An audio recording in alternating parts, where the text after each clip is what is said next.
யார் இந்த தேவதை, யார் இந்த தேவதை. சிரிப்பா இருக்குல்ல. நம்ம சின்னம்மா இருக்காங்கல்ல, அவங்கதான் அந்த தேவதை. அதாவது புதுசா ஒரு கட்சி ஓபன் பண்ணிருக்காங்க. கட்சியின் பேர் என்னன்னு கேட்டோம்னா நீங்களே ஷாக் ஆயிருவீங்க. ஆ இ பு த மு மா. ஐயோ முடியல.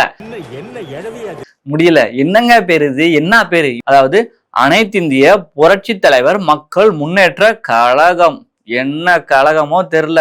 இத பத்தி நான் கொஞ்சம் டீட்டெயிலா பேசணும். பட் அதுக்கு முன்னாடி யார் இந்த சசிகலா, எங்கிருந்து வந்திருக்காங்க, இங்க பின்னணி என்ன? சாதாரண கேசட் கடை வச்சிருந்த சசிகலா இப்போ ஒரு கட்சியே ஓபன் பண்றாங்க அப்படின்னா யாரு இவங்க அப்படி கண்டிப்பா பாத்துறணும்ல. ஒரு ஓவராலா பாத்திரலாம். 1954 ஆண்டு, போர் அடிக்காது டக்குன்னு முடிச்சிடறேன். 1954 ஆண்டு பிறந்திருக்காங்க. அப்படியே பிறந்து வளர்ந்து சென்னையில இருக்கிற போயஸ் கார்டன் இருக்குல்ல, ஒரு கேசட் கடை நடத்திட்டு வராங்க. வினோத் வீடியோ விஷன் அப்படின்ற ஒரு கேசட் கடை நடத்திட்டு வராங்க.